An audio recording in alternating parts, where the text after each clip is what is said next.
Chinese fighter jet flies too close to a U.S. Navy destroyer. Big mistake. I believe that it probably would be a big, gigantic mistake, actually. But either way, let's dive into it. They thought it would be just another freedom of navigation patrol. April 24th, 2025. The USS William P. Lawrence, a guided missile destroyer, cuts silently through the Taiwan Strait. It's early morning, the sea's calm, skies clear, but tension? You could cut it with a knife. Then, China speaks up. Not just words, a full press statement from the PLA's Eastern Theater Command. Translated loosely, "We see you, and we're not happy." Okay. The Chinese military announces it's deployed naval and air forces to shadow and warn the American destroyer. Are we in international water?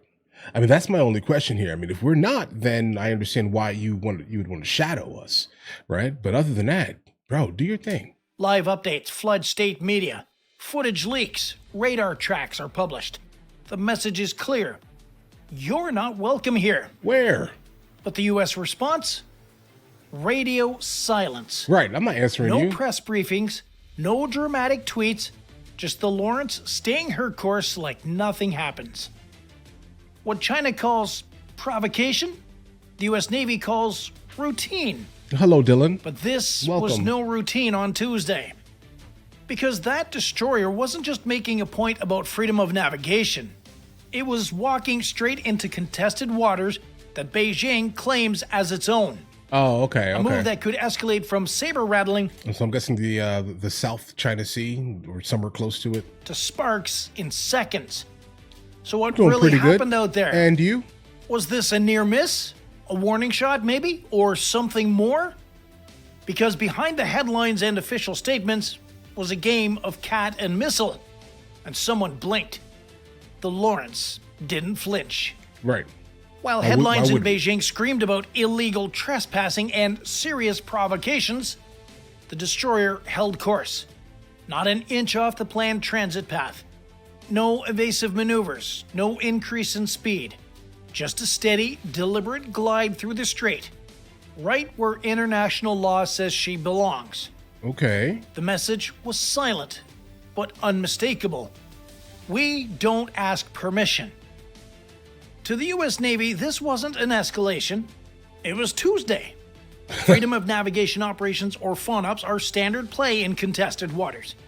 They're how the Navy draws invisible lines in the sea and dares anyone to say otherwise. The South China Sea, the Taiwan Strait. But I tell you guys, I knew it. I smelt it. Because like the only time China has something to say about us in international water is basically when we're getting like kind of close, like just like this close, specifically to the South China Sea. Guys. U.S. destroyers have passed through them all calmly, legally, and very much on purpose. And they don't do it alone. Right. Oh, As we're in the a group. Lawrence moved east to west through the Full Taiwan carrier Strait, group. she wasn't broadcasting her presence, but she wasn't hiding either. Her radar signature was clean. Her AIS beacon was off, but military satellites overhead were feeding live situational data back to the Pentagon. Eyes in the sky, ears Hey, bro, thanks for subscribing. under the water, and probably a Virginia-class submarine somewhere nearby, riding silently beneath the waves. You don't walk into someone else's claimed territory without a few backup plans. And China knew it.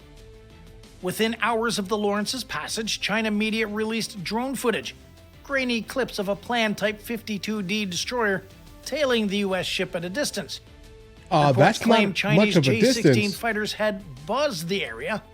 Close, but not close enough to trigger a response. PLA Air Force pilots love to get close. But there's a line, and everyone knows where it is.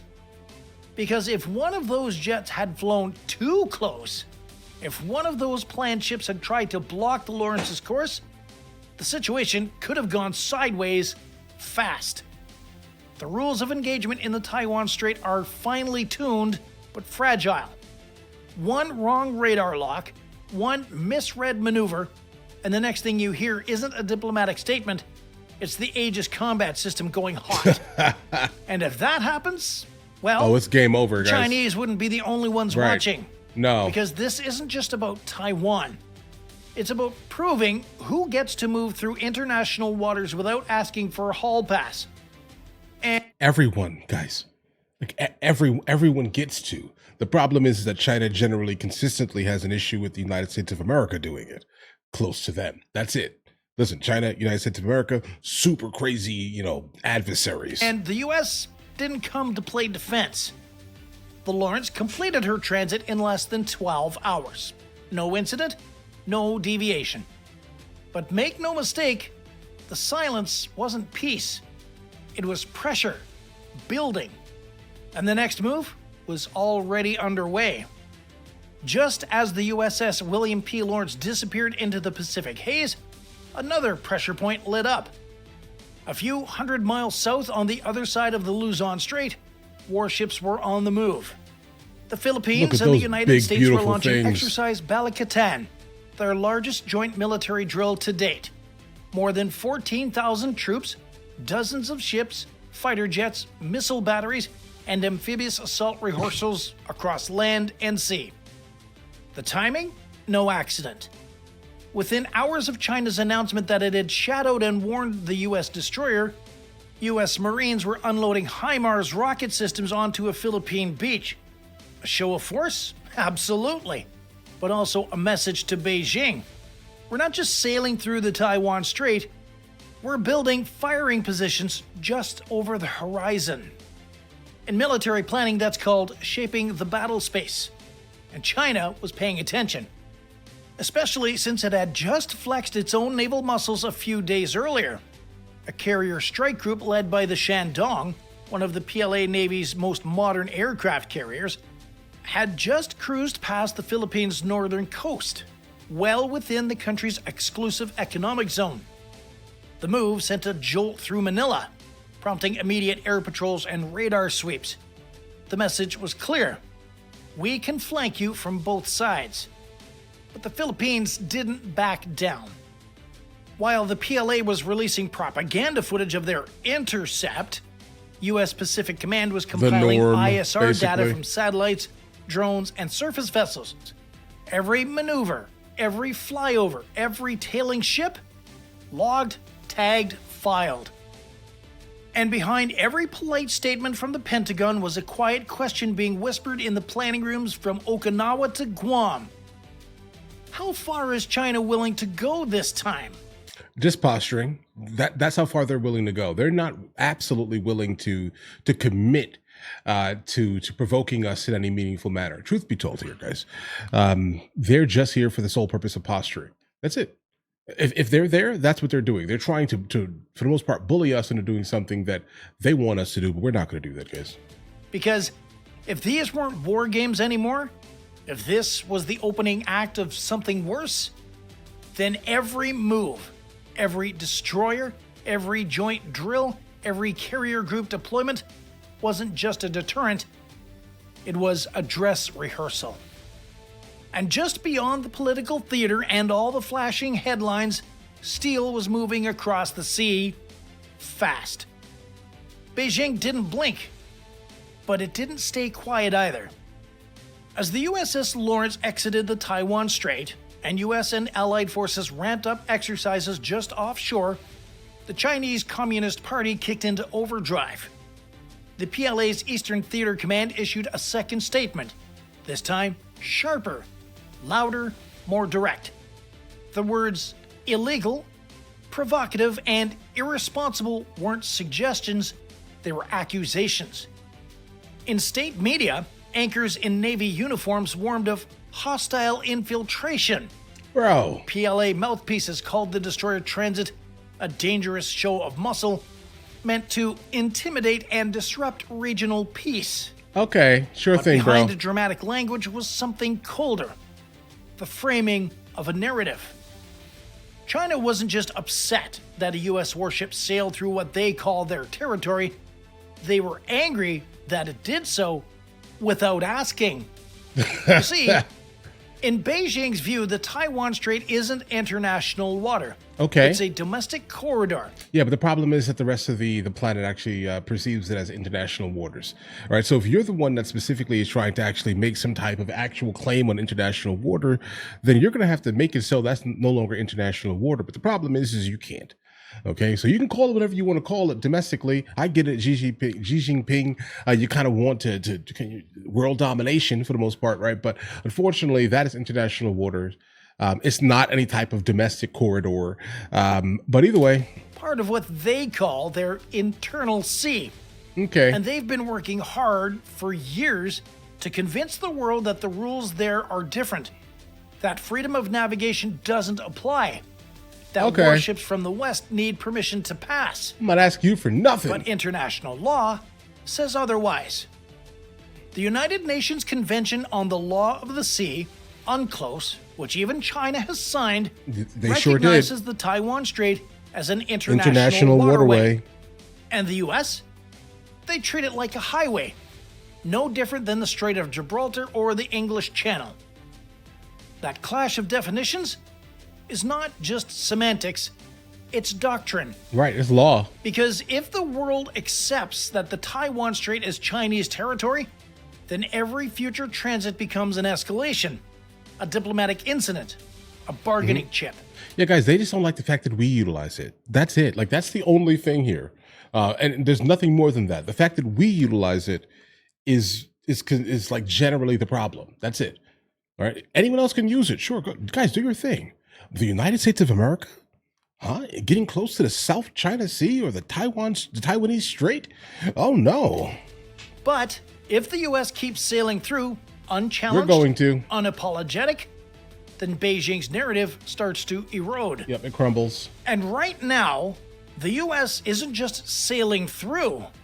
It's doing so while regional allies drill live fire exercises to the south and ISR platforms match every inch of the coastline to the north. That's not a coincidence. That's counter pressure. So while Beijing shows footage of J-16s flying combat patrols near Taiwan and warships shadowing American destroyers, the reality is less cinematic and more strategic. They're trying to set the tempo, but the tempo is hard to maintain when you're reacting. And China, well, it was reacting. Reacting to the transit, reacting to the drills, reacting to the idea that its own coastline was no longer a wall, but a window.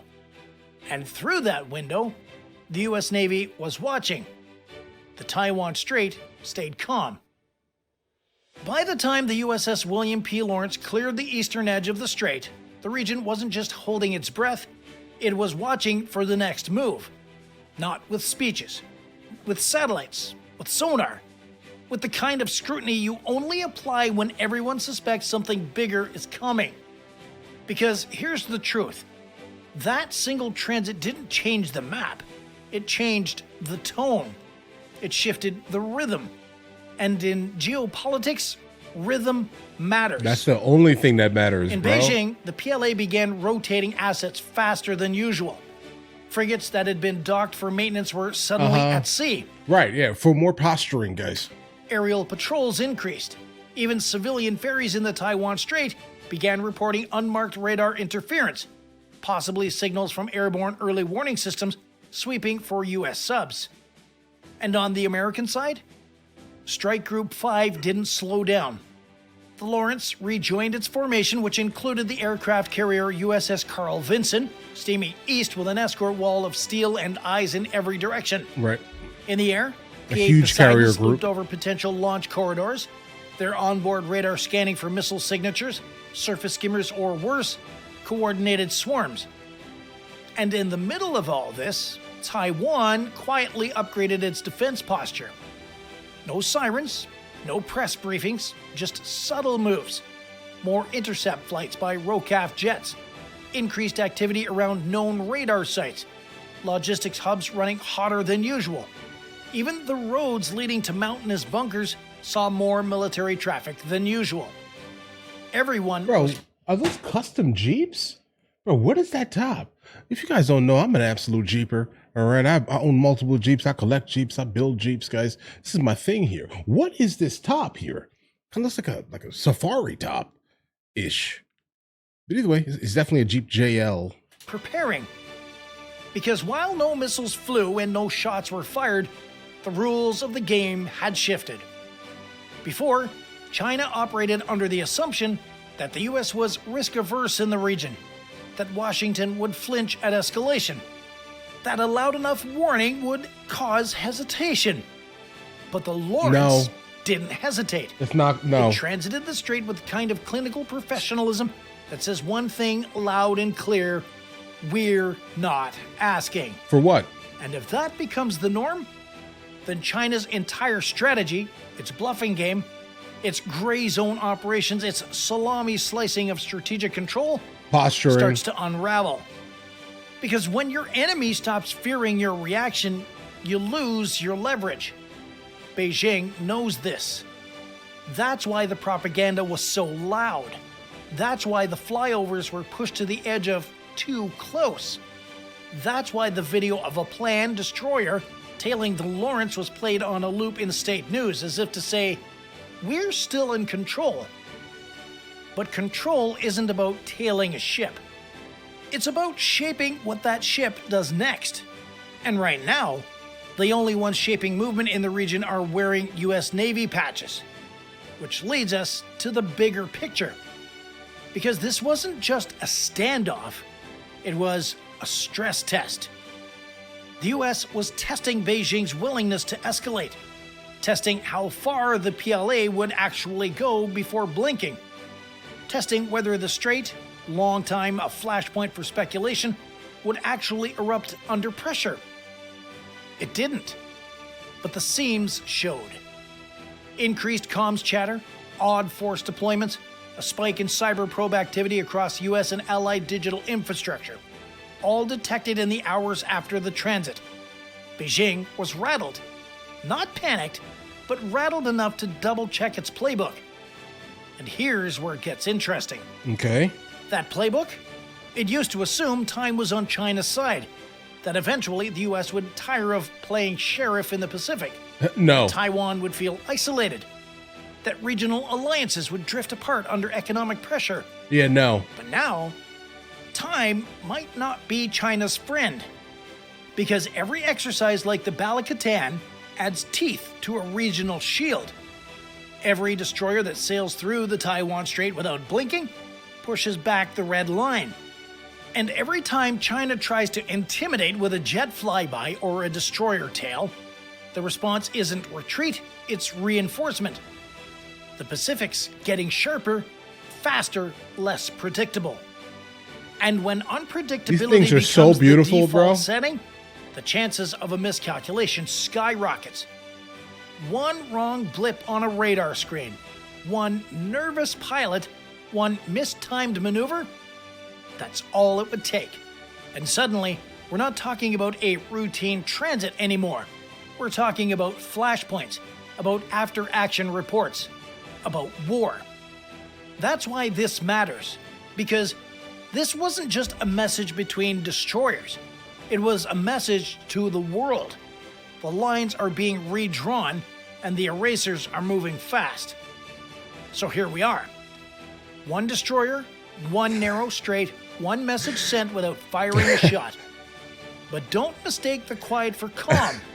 The Taiwan Strait is now more than just contested water. It's a stage. It's a pressure valve, a test site for modern deterrence.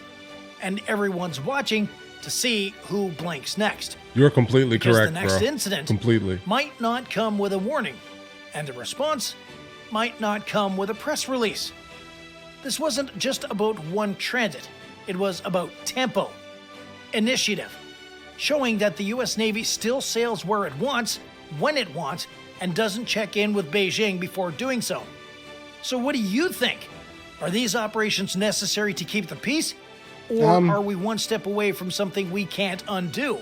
Okay, we're definitely not one step away. Hold on. Yeah, guys, we're definitely not one step away from something that we can't undo, because no one is going to do anything, right? Like, understand this here.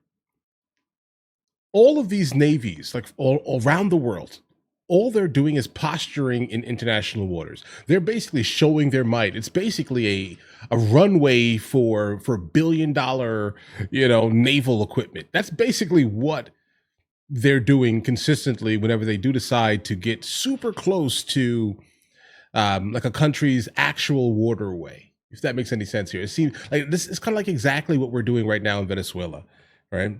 Like we're getting what 10 was it? I think the closest one was 12 miles to 80 miles away, roughly, from the Venezuelan waterway. Okay, and we are stressing them out. Okay, like why are you bringing all these gigantic monstrosities to my country's waterways, right? That's kind of how I look at. I've always looked at it like this. Like, yeah, the international water is the international water. In fact, you have no right over it. If a country wants to basically be parked 50 feet, okay, away from your country's border, it is what it is, bro. I get it. It's not comfortable, right? It's not comfortable at all. But it is what it kind of is in the context of this year. China definitely does not like us anywhere near their country. I don't blame them, because imagine, like, I'm just gonna think about it like this for a second. What if China parked 10 miles or consistently went through waterways 10 miles away from our country's waterway? That would piss everybody off. Okay. So we're kind of poking the bear. They poke the bear. They know specifically we can be in the South China Sea, the Taiwan Strait. We can be there. They know it. They don't like it. And I understand why they don't like it, because we wouldn't like it neither, guys, right? And I mean, like, at all here. Now, Fathom, you just put a comment out here saying we seem not to be pointing out the fact that China has, like, economic leverage on us. Absolutely. In fact, they do. Oh, yeah. Okay. Yes, they do, sir. No one wants to talk about that. I get that, right? But we're still going to do what we're doing. Okay. We're still going to do it. And they're still going to have legitimate, like, leverage over us. Unfortunately, we sold out our companies and gigantic corporations to China a long time ago. I'm not sure we're ever going to be able to kind of get those back here. Like, I understand Trump's trying to do like tariffs and things like that, but I'm just not sure that the tariff scenario is going to kind of fix the issue unless we get some type of, oh no, I'm about to say the bad word here, guys. All right. Universal basic income. All right. That would have to be something like that to basically make it so, since China wants to basically pay people literally nothing, right? Like was it about 100 to maybe 400 yuan, right? Like, if that's what you want to pay your people to work for an entire month, okay, we can't keep up with that, guys. All right. So the tariff scenario would potentially work, but I think the money would need to touch the hands of Americans almost like immediately, if that's what you want to do to kind of mitigate it. But other than that, I don't really see that being a thing. I don't really see that being a thing at all, guys. And that's a naughty word here, because that sounds like socialism. It does. Communism, all types of all the isms, guys. But the reality of the scenario is that I don't really see 1,000% tariff specifically on China actually benefiting the American people firsthand. I see it benefiting the budget, in America, that we generally don't see anyway, truth be told. But that is what that is there, guys, right? Would you consider to similar yeah, yep. I would compare it exactly to Roosevelt's diplomacy specifically. That's yep. That's it. That's what we're encountering. Yeah, in fact. Guys, do you want to watch movies with me? I never actually thought to, like, promote it over here, guys. But if you guys do want to watch it, guys, we have hundreds of movies, and I mean hundreds of movies that we've reacted to. You guys can come watch them with me if you want to, along with many TV shows. Currently, we're working on the show Dexter, along with Vikings, and we have a lot of series that are already completed. But if you guys do want to watch it with me, the link is in the description. Everything's available at the second tier. But of course, if that's not your thing, guys, don't worry. Right? Listen, like and subscribe.